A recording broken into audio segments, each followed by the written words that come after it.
Hello class 8, welcome back to our YouTube channel Pathshala सर्जिस। चलिए जल्दी से आज हम लोग अपना लॉन्ग आंसर कवर करते हैं, देन ये आपका फिफ्थ सेट भी कंप्लीट हो जाएगा। तो यहाँ तक आपने कवर किया है तो आपके अच्छे स्कोर्स आएंगे ऑब्वियसली। तो चलो लेट्स स्टार्ट। देखो क्या है आपका 18 क्वेश्चन और इसमें आपका कितने मार्क्स का रहता है, 5 to 6 मार्क्स का आता है आपका लॉन्ग आंसर। तो इसको ट्राई करना कि अच्छे से लिखो, पॉइंट वाइज आंसर लिखो। देखो क्या पूछा है, what is wind energy, right it's merits and demerits. Wind energy क्या है, उसके मेरिट्स और डीमेरिट्स लिखना है। तो विंड एनर्जी क्या होता है, जिससे इलेक्ट्रिसिटी प्रोड्यूस किया जाता है। कैसे, टरबाइंस वगैरह लगाते हैं। आपने देखा होगा, साइंस में भी पढ़ा होगा, जो बड़े बड़े फैंस रहते हैं और फिर वो हवा के थ्रू उसमें क्या करते हैं, वो घूमना स्टार्ट करते हैं। देन क्या होता है, उससे इलेक्ट्रिसिटी प्रोड्यूस होता है। तो चलो रीड भी कर लेते हैं आंसर। चलो, wind energy is a renewable resources. Renewable resources क्यों बोल रहा है इसको, क्योंकि हम लोग इस एनर्जी को बार बार यूज कर सकते हैं, है ना। एयर है, हम लोग बार बार यूज कर सकते हैं। और क्या, to generate electricity, electricity generate करने के लिए यूज कर रहे हैं। This is achieve using wind turbines which have blades. क्या होते हैं उसमें, जैसे एज अ फैन, एक आप नॉर्मल फैन को देखोगे और उसके फैंस बड़े होते हैं, फैंस में भी ब्लेड्स होते हैं, इसमें भी ब्लेड्स होते हैं। That spin when pushed wind by wind turning a generator to produce electricity power. क्या होता है, जब वो हवा के थ्रू घूमना स्टार्ट करता है तो वो क्या करता है, जनरेटर से इलेक्ट्रिसिटी प्रोड्यूस करने के काम आता है। और क्या, विंड्स काइनेटिक एनर्जी, इसका मतलब क्या होता है, energy of motion turns the blades of a wine turbine. This rotational motion is a mechanical energy. Wind energy available in those areas where wind blows with a great consistently. अब देखो area के according भी होता है, बहुत सी जगह ना बहुत तेज हवाएं चलती है और कई जगह ऐसे नॉर्मल एयर रहता है। तो जहाँ पे एयर का फ्लो अच्छा रहता है, स्पीडली रहता है, तब तो वो उसको रोटेट कर पाएगा ना। तो वहाँ पे ये ज़्यादा सेटअप किया जाता है। चलो मेरिट्स एंड डी मेरिट्स देख लेते हैं। देखो ये आपका मेरिट्स है, ये आपका मेरिट्स है ना, देखो और यहाँ आपका डी मेरिट्स है। ये हाईलाइट नहीं हुआ है, देखते हैं। चलो फर्स्ट पॉइंट क्या है, it is free from pollution. अब इससे कोई पॉल्यूशन होगा क्या, नहीं, ये एयर के थ्रू हो रहा है। सेकंड क्या है, wind energy is a renewable resource. अभी पढ़े हम लोग कि ये वापस से अगेन एंड अगेन हम लोग इसको यूज कर सकते हैं। अब देखो थर्ड में क्या है, the cost renewable wind energy is comparatively less. अब इसमें जो कॉस्ट है, मीन्स देखो एयर के थ्रू हो रहा है तो इसमें ज़्यादा खर्च तो नहीं है, मतलब एक बार हो गया सेटअप देन फिर उसमें खर्च नहीं है। फोर्थ में क्या है, wind energy safe clean and source of energy. Sorry, ये क्या है, एक सेफ एनर्जी है, नॉर्मली मतलब पॉल्यूशन नहीं हो रहा है, क्लीन है ना, क्लीनलीनेस है ना, इसलिए। अब देखो डी मेरिट्स देखते हैं ना, this energy is creating sound pollution. अब इससे साउंड पॉल्यूशन हो रहा है ना, एयर पॉल्यूशन ये होता है वो नहीं, लेकिन नॉर्मल साउंड पॉल्यूशन हो रहा है। To stabilise windmill for the first. अब इसको जब स्टार्टिंग में इसको सेटअप करते हैं ना, तब इसका बहुत ज़्यादा कॉस्ट होता है, मतलब जितना भी खर्च है वो स्टार्टिंग में लग जाएगा, फिर बाद में ये नहीं लगता है। अब देखो थर्ड में क्या है, it creates obstacles in transmission of radio and television programmes. अब जो ये इसका जो वो होता है ना सिग्नल्स वगैरह, उसमें थोड़ा सा डिस्टर्बेंस करता है। फोर्थ क्या है, it create obstacles for birds. और ये बर्ड्स वगैरह के लिए जो उड़ती हैं और ये बहुत बड़ा होता है तो उनके लिए थोड़ा खतरा होता है कि वो जाके टकरा जाएं, है ना, उनकी जान को खतरा होता है। तो ये आपको मेरिट्स और डीमेरिट्स लिखना, इसको अच्छे से इसको डिफाइन कर देना, देन ये आंसर आपका कंप्लीट। आई होप आप लोग अच्छे से समझ रहे होगे। ओके, कुछ डाउट हो तो पूछना। देखो क्या क्वेश्चन है इसमें, who did the leadership of 1857 from where or of there. अच्छा देखो इन लोगों ने कहाँ कहाँ से, जो 1857 का रिवॉल्ट हुआ था ना, तो क्या हो रहा था, पूरे इंडिया में ना अलग अलग साइड से लोग लड़ रहे थे, अलग अलग एक एक लीडर्स हो गए थे और वहाँ वहाँ से लोग लड़ाइयाँ कर रहे थे 1857 के रिवॉल्ट में। तो कहाँ कहाँ से कौन कौन थे ये पूछा गया है। तो देखो क्या है, फर्स्ट में आपका बेगम हजरत महल, ये कहाँ से थी, ये लखनऊ से थी। इनके बारे में हमने ऑब्जेक्टिव में भी पढ़ा है कि किनकी वाइफ है, क्या नाम था उनका, कुछ अली करके हैं, वो नवाब थे, कहाँ के थे, अवध के नवाब थे, नाम मैं भूल रही हूँ उनका, अवध के नवाब थे। तो वहाँ अवध को ना ब्रिटिशर्स अपने कब्जे में कर लिए, अपना कैप्चर कर लिए। तो इससे जो बेगम हजरत थी वो बहुत गुस्सा हुई थी और लखनऊ के लोगों को और सोल्जर्स को कलेक्ट किया था और फिर ब्रिटिशर्स के खिलाफ लड़ाइयाँ लड़ी थी। ठीक है, अब देखो नाना साहेब एंड तात्या तोपे, ये दोनों कहाँ से थे? कानपुर से थे ना। तो ये जो तात्या तोपे जी हैं ये बहुत अच्छे मिलिट्री लीडर थे, मतलब वो बहुत अच्छा ऐसे कमांड करते थे। अब देखो थर्ड क्या है आपका? बहादुर शाह जफर, ये कौन थे? मुगल एम्परर के लास्ट थे ये जो रूल करने वाले। तो ये इन्होंने कहाँ से किया? दिल्ली से। इनके पास सारे लोग मतलब सोल्जर्स वगैरह और लोग इकट्ठा होके आए और बोले हमको मतलब आप लीडर बनो, हमको लीड करो। ठीक, तो ये ऐसा। अब झांसी की रानी लक्ष्मीबाई, क्वीन ऑफ झांसी ना, लक्ष्मीबाई को बोला जाता है ना, झांसी की रानी है। तो ये कहाँ से लड़ी थी? झांसी से। अच्छा देखो जो अभी हमने पढ़ा था ना प्रीवियस वीडियो में, डॉक्ट्रिन ऑफ लैप्स वाला, उसमें क्या था? क्या ब्रिटिशर्स ने रूल बनाया था जी, जब उनके मतलब बेटे नहीं हैं, सक्सेसर नहीं है, तो उस एरिया को क्या कर लेंगे? वो कैप्चर कर लेंगे। तो इनका एक भाई था जो गोद लिया हुआ था, तो उनको उन्होंने रूल नहीं करने दिया, कैप्चर करने वाले थे। तो रानी लक्ष्मीबाई ने क्या किया था कि उनके खिलाफ लड़ाई लड़ा था कि नहीं, मैं आपको झांसी नहीं लेने दूंगी, ऐसा। अब देखो कुंवर सिंह, तो ये कहाँ से हैं? बिहार से हैं। तो मोस्टली सिंह सरनेम तो बिहार से ही सुनी हूँ मैं, तो आप ऐसे भी रिलेट कर सकते हो। और ये क्या थे? जमींदार थे, मतलब ये टैक्स वगैरह कलेक्ट करके ब्रिटिशर्स को देते, जमींदार होते थे ना बड़े बड़े, जमींदार मीन्स क्या? तो ये क्या किए थे? लोगों को अवेयर किए थे, लोगों को कलेक्ट किए थे और ब्रिटिशर्स के खिलाफ लड़ाई की थे। और इनका एज कितना था पता है? ये 80 प्लस थे उस टाइम, मीन्स 80 ईयर्स के एज में, मतलब 80 साल, सोच रहे हो? अभी तो लोग इतना जीते भी नहीं है, ये उस एज में भी ब्रिटिशर से बहुत ब्रेवली लड़ाई लड़ी थी इन्होंने। अब क्या है? अहमदुल्ला, ये कहाँ से थे? बुंदेलखंड से थे ये, इन्होंने वहां से लड़े। तो इनके प्लेसेस याद करना, इनके नेम्स तो दिया ही हुआ है, इनके प्लेसेस याद करो और थोड़ा सा नेम से भी रिलेट करके। अब मैंने आपको स्टोरी भी बताई है तो थोड़ा आपके माइंड में क्या होगा, आपको याद रहेगा, जैसे जैसे मैंने बताया उससे रिलेट करके इनके प्लेसेस याद कर लेना। चलो नेक्स्ट देखते हैं आपका, write the full form of this, explain the role. Okay, देखो क्या है? यूनेस्को, UNICEF और WHO। देखो क्या था ये, मतलब एक सारी कंट्रीज ने ना मिलके ग्रुप बनाया था, UN, यूनाइटेड नेशन, और क्या किया था? मतलब वेलफेयर्स के लिए ये सब चीजें लाई थी। तो देखो फर्स्ट में क्या है? United Nation Educational, Scientific and Cultural Organization. इसमें क्या था? कल्चरल और एजुकेशनल, साइंटिफिक थिंकिंग, ये सबको क्या करना? बढ़ावा देना। जैसे हेरिटेज साइट्स को प्रमोट करना या सेव करना, प्रोटेक्ट करना समझ सकते हो आप। जैसे ताजमहल है, वहाँ बहुत सारे टूरिस्ट आते हैं, तो अलग अलग लैंग्वेज होगा तब तो लोग एक दूसरे को समझेंगे, बात कर पाएंगे, है ना। तो उसके लिए जैसे लोग एक दूसरे के भाषा से समझते हैं, अब इंडिया के लोग हैं, यहाँ कुछ लैंग्वेज चलता है, कहीं और जाएंगे अमेरिका, वहाँ कुछ लैंग्वेज चल रहा है, तो कैसे कनेक्ट कर पाएंगे दोनों? जब लैंग्वेज पता होगा।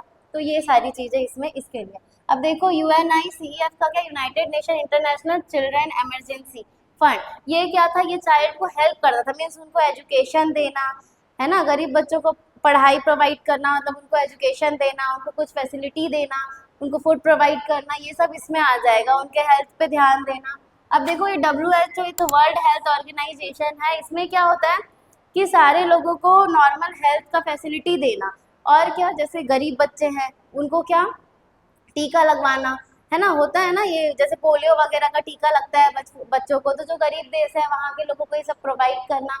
जैसे अभी कोविड आया था तो इन्होंने पूरा गाइडलाइंस जारी किया था WHO ने कि क्या क्या आपको करना चाहिए, क्या क्या नहीं, क्या क्या है, कैसा प्रोसेस है, ये सब। तो ये इनके काम होते हैं। देखो क्या लिखा है, और इंडिया पार्टिसिपेट द, ओके, ये उसी के बारे में लिखा है कि ये चीज़ें क्यों बनाई गई थी, एक पूरा मतलब ग्रुप बनाया गया था कंट्रीज का ताकि ये सेफली रह सके। अब देखो लॉन्ग आंसर है, इतना बड़ा रीड करूंगी बहुत टाइम लगेगा, आप लोग इसको रीड कर सकते हैं, बाकी मैंने आपको समझाया है वैसा ही।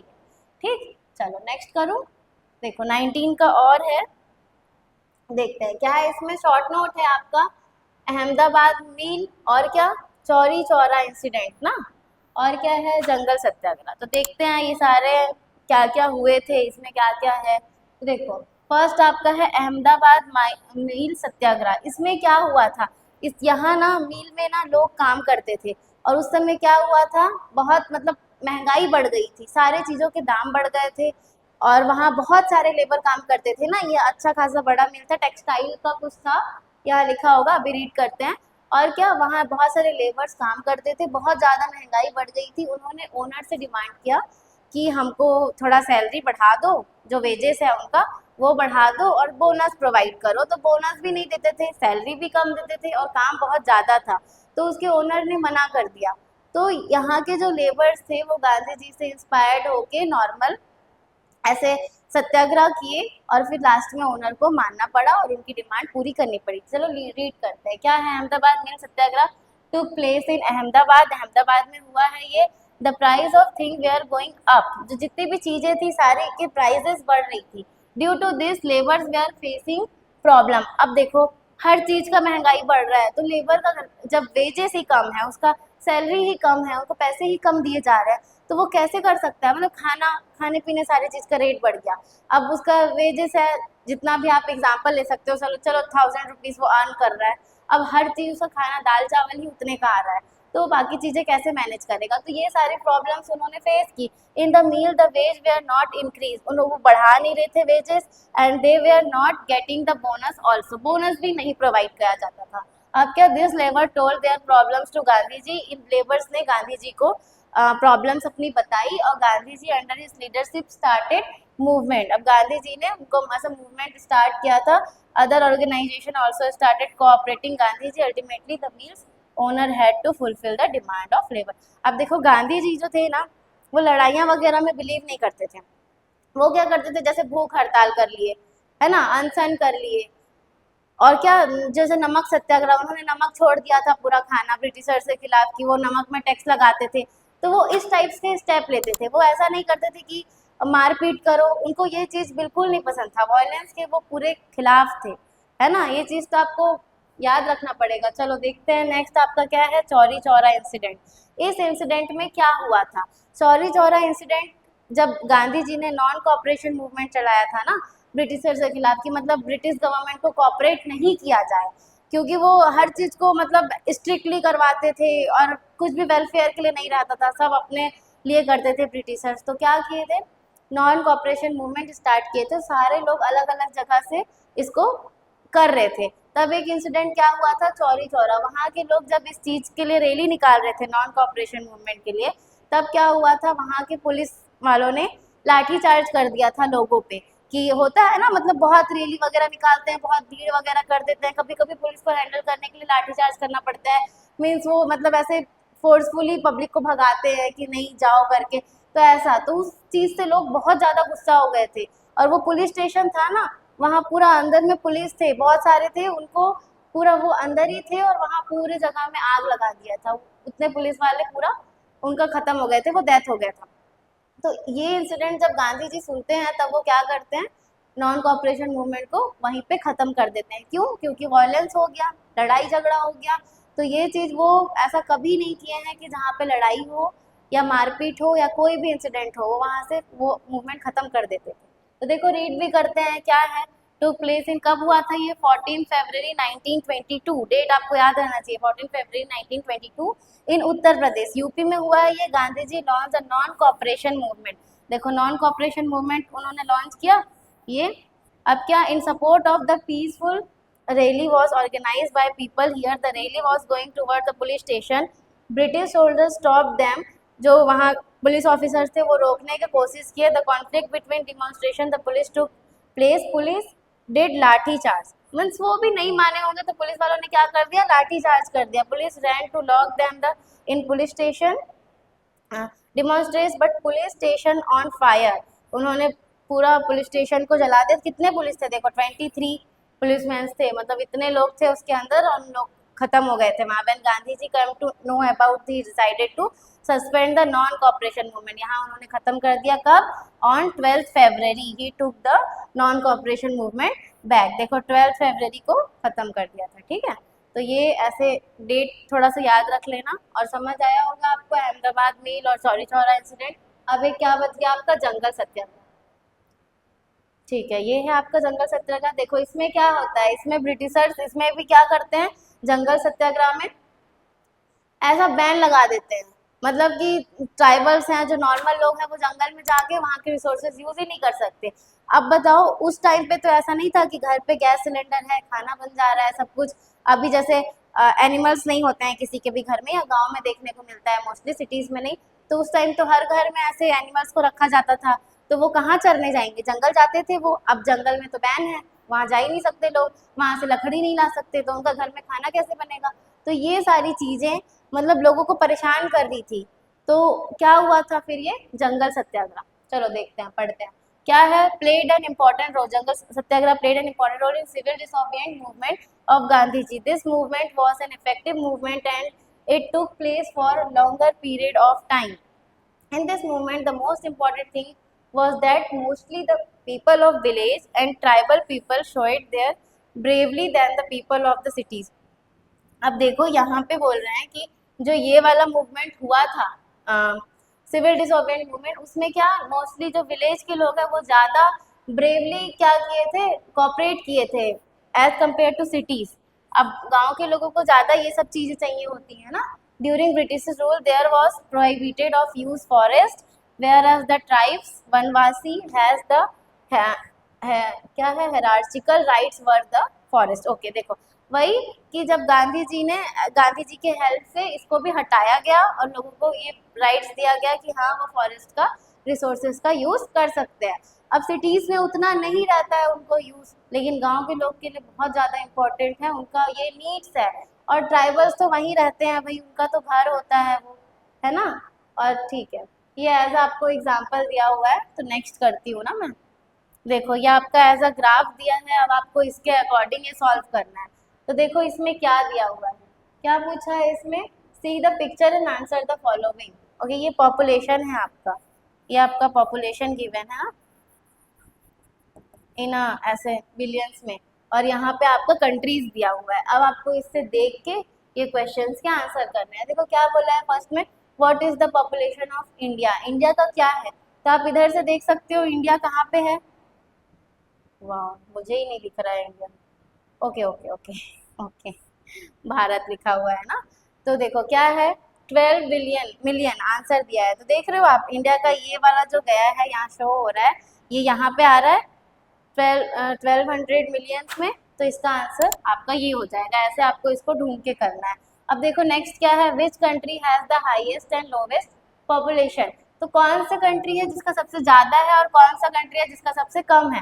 तो देखो यहाँ दिया है China highest and Japan lowest. तो देखो चाइना और जापान का देखते हैं ना। तो ये देखो चाइना ऑलरेडी, आप अगर ऐसा, चलो मैं आंसर देख के बोल रही हूँ, लेकिन आप ऐसे भी देख सकते हो, ये सबसे ज़्यादा जा रहा है यहाँ तक का, और यहाँ सबसे कम क्या है, ये जापान का क्या है, देखो यहाँ आ रहा है ये, और ये वाला यहाँ आ रहा है। तो उसके अकॉर्डिंग हो गया आंसर। अब देखो नेक्स्ट क्या है, which country have nearly the same population. अब कौन सा ऐसा कंट्री है जहाँ जिसका मोस्टली सेम पॉपुलेशन है ना। मेरे को तो ये और ये देखते हैं, इंडोनेशिया एंड यूएसए। ओके एक सेकंड, इंडोनेशिया एंड यूएसए, अच्छा इन लोग का ज़्यादा सिमिलर है। तो इंडोनेशिया एंड यूएसए कहाँ आ रहा है, यहाँ पे। तो क्या इनका सेम है, आप ऐसे देख के एग्जाम में इजीली कर सकते हो। ये ग्राफ्स वगैरह क्वेश्चन, ग्राफ्स वाले क्वेश्चंस बहुत ज़्यादा इजी होता है, इनको बस आपको देख के बताना है। तो ये आंसर हो गया। आप देखो डी में क्या है, the population of Nigeria in comparison to Brazil. जो ब्राज़ील और नाइजेरिया का क्या करना है, पॉपुलेशन कंपेयर करना है, किसका ज़्यादा है किसका कम है। तो देखो कहाँ है ये, ब्राज़ीलिया और क्या ब्राज़ील एंड नाइजीरिया। देखो इसका सॉरी ना, इसका ज़्यादा है और इसका कम है। तो देखो कहाँ है आपका, the population of Brazil is more compared of लिखा है वही चीज़, ये ज़्यादा है ब्राज़ील का, इसका यहाँ आ रहा है, इसका थोड़ा पीछे है ना। अब देखो ये तो पूरा मिक्सअप हो जा रहा है। अब क्या है, how many countries are there which has population more than 200 million. 200 से ज़्यादा किसका किसका है। तो देखो ये आगे जा रहा है, ये और ये 4 हुआ। तो देखो यहाँ लिखा ही होगा 4, Indonesia USA Bharat and China लिखा है, यही था Indonesia USA India and China. तो ये क्लियर, ऐसे आपको इसको देख के ही बस आंसर करना होता है, ये ऑलरेडी गिवन रहेगा आपको। तो चलो नेक्स्ट देखते हैं आपका question number 20, under what condition India Republic was formed. देखो जब इंडिया ऐसे फ्रीडम हुई, वही वाला क्वेश्चन है ना, हाँ, इंडिया जब फ्रीडम हुई, मतलब इंडिपेंडेंस मिला, तब उनको क्या क्या डिफिकल्टीज फेस करना पड़ा। जैसे अब पाकिस्तान डिवाइड हो गया और इंडिया डिवाइड हो गया, तो क्या क्या फेस, आधे लोग मतलब यहाँ के लोग पाकिस्तान चले गए, वहां से लोग यहाँ आ गए, तो जो लोग वहां से आए हैं उन लोगों के लिए सोचो घर, रहना, जॉब्स वगैरह प्रोवाइड करना, ये सब प्रॉब्लम फेस करना पड़ा है। और क्या, उन लोग को जॉब देना। अब ऐसा तो नहीं है जैसे पाकिस्तान डिवाइड हुआ है और इंडिया, तो कुछ, अब कुछ तो वहाँ पे भी होगा ना, कुछ क्रॉप्स वहाँ हो रहे होंगे, कुछ इंडस्ट्रीज वहाँ सेटअप होगा, तो वो सब अब किसके अंडर हो गया, पाकिस्तान के अंडर हो गया। तो अब इंडिया को थोड़ा तो लॉस बियर करना पड़ेगा, फूड का शॉर्टेज होगा, इंडस्ट्रीज वहाँ चले गए, तो इकोनॉमिक का लॉस होगा, होगा ना। ये सारी चीजें डिफिकल्टीज आई। अब इसको पॉइंट वाइज आपको लिखना है, तो देखते हैं। देखो, प्रॉब्लम ऑफ रिफ्यूजीज, इसका मतलब क्या होता है, the one of the major problem of India was the problem of rehabilitees and refugees. Millions of people become the homeless in area which had gone to Pakistan. They migrated to India to begin a new life for themselves. The government had to give them relief and shelter. अब देखो, बहुत सारे लोग वहाँ से migrate करके क्या करते हैं, इंडिया आ जाते हैं, अपना घर, अपना बिजनेस, सब कुछ छोड़ के। तो इंडिया गवर्नमेंट की क्या, मतलब उस समय उनको क्या करना चाहिए कि उनको रहने के लिए जगह दो, उनको खाना दो, ये गवर्नमेंट की ड्यूटी है। तो वही बोल रहा है, उनको रिलीफ और रहने का जगह, शेल्टर, घर प्रोवाइड करना, ये था। तो ये एक बड़ा काम है ना, मतलब लोगों को घर देना, क्या ऐसे ही बन जाते हैं 2 दिन में कि हाँ चलो घर बना दो, यहाँ रहने लगो, नहीं ना, मतलब पूरा सेटअप करना पड़ता है। अब देखो नेक्स्ट क्या है, problem of employment. People of migrated from Pakistan had no jobs, so it was the great task before the Indian provide them work and jobs. अब देखो, वो अपना पूरा घर, बिजनेस सब छोड़ के आए हैं, तो उनके पास क्या कोई जॉब है, नहीं है ना, उनके पास कोई बिजनेस है, नहीं है। तो ये सारी चीजें उनको प्रोवाइड करवाना, ये एकदम बहुत, मतलब इंडिया गवर्नमेंट के लिए बहुत बड़ा टास्क हो जाता था। Economic problem, the partition of the country created many economic problems. There was a shortage of raw material for many industries. Most of the jute and cotton textile industries remained in India, while major jute and cotton producing areas went to Pakistan. देखो, और क्या, many laborers become jobless. जो jute और cotton industries थे, textile थे, वहाँ के लिए रॉ मटेरियल कहाँ, आधा से ज़्यादा पाकिस्तान से आता रहा होगा, उस एरिया में रहा होगा, तो वहाँ से रॉ मटेरियल नहीं आ रहा है, तो रॉ मटेरियल कम हो रहा है। अब क्या उतना फैक्ट्री चलेगा क्या जितना पहले चलता था, तो बहुत सारे लेबर्स के जॉब चले गए, रॉ मटेरियल की शॉर्टेज हो गई, तो इकोनॉमी क्या होगा, डिक्लाइन होगा। अब देखो डी में क्या है, problem of food, where wheat and rice producing area went to Pakistan, so the problem of food was several problem of India. जो व्हीट एंड राइस वगैरह उग रहा है, वो सारे एरियाज भी क्या, अब पूरे तो नहीं लेकिन एटलीस्ट आधे भी चले जाएं तो प्रॉब्लमेटिक है ना। यहाँ लोग ज़्यादा हैं, उनको पूरा फूड प्रोवाइड करना वहाँ से होता रहा होगा, तो कम हो रहा है अब लोगों में, मतलब खाना की कमी होगी। और ऑलरेडी अभी अभी इंडिपेंडेंट हुआ है, सब कुछ सेटअप करना। अब देखो क्या है, problem of transport and communication. जो ट्रांसपोर्ट और कम्युनिकेशन का प्रॉब्लम था वो भी डिस्टर्ब होगा। मीन्स बहुत सारे रास्ते ऐसे जैसे पाकिस्तान से जाता हो और बहुत सारा इंडिया से, तो ये सब डिस्टर्बेंस होगा कि अब सारे न्यू रूट्स उनको ढूंढने पड़ेंगे कि इस रास्ते से नहीं, ये वाला रास्ता फॉलो करूँ, ये सारी चीज़ें। Due to partition of India the transportation becoming disturbed, जो ट्रांसपोर्टेशन का एरिया था वो भी डिस्टर्ब हो गया था। अब क्या है, प्रॉब्लम ऑफ प्रोविंसेस। ओके देखो, this were the nearly 550 provinces which become the independent with the independence of India. The problem of assignation of this province was the major task of India. अच्छा देखो, पहले क्या होता था, जब India independence हुआ तब क्या होता था कि बहुत सारे, किसका रूल चल रहा था, राजा लोग थे ना, मतलब एक एक एरिया में राजा रूल कर रहा था, तो वो सबको इंडिया के साथ मर्ज करना, ये सबसे बड़ा टास्क था। लेकिन कौन, मतलब इसमें कौन हेल्प किया, सरदार वल्लभ पटेल जी ने हेल्प किया है कि हाँ वो सबको एग्री करते हैं, साइन करवाते हैं और क्या पूरा एक इंडिया को मर्ज करते हैं। हमने एक क्वेश्चन में पढ़ा भी था कि कैसे कैसे उन्होंने मर्ज करवाया था, जो जहाँ डिफिकल्टीज आ रही थी वहाँ पे भी उन्होंने ब्रेवली काम किया कि हाँ तुम भी रेडी हो। अब सोचो, एक ऐसा पर्टिकुलर एरिया है, अब यहाँ बहुत सारे राजा रूल कर रहे हैं अलग अलग ना, तो ऐसा पॉसिबल है क्या कि सारे लोग एग्री करें। इवन आपके क्लास में भी अगर एक टॉपिक डिस्कस होता है तो वहाँ पे सारे लोग एक ही चीज़ में एग्री नहीं करते हैं, तो क्या होता है, जिस साइड मेजॉरिटी होता है वो माना जाता है ना। तो सोचो पूरे, मतलब इतने सारे राजा लोग रूल कर रहे हैं, अब उन सबको पूरा मर्ज करना। आधे लोग क्या चाहते थे कि वो अपना जो स्टेट है या नॉर्मल उनका छोटा सा एरिया है वो क्या करें, ऐसे ही इंडिपेंडेंट रखें, इंडिया के साथ मर्ज ना हो, लेकिन सबको फिर ऐसे रेडी करके मर्ज करना, तो ये सबसे बड़ा टास्क था, जो कि धीरे धीरे इंडिपेंडेंस के बाद सब कुछ पॉसिबल हुआ और सब अच्छे से सेटल हो गया। तो यहाँ आपका लॉन्ग आंसर खत्म होता है, और आप तब तक अच्छे से प्रैक्टिस करो, लिख के देखो, आपका एग्जाम अब आ ही गया। All the best for your exam, do your best and best of luck. Thank you all of you.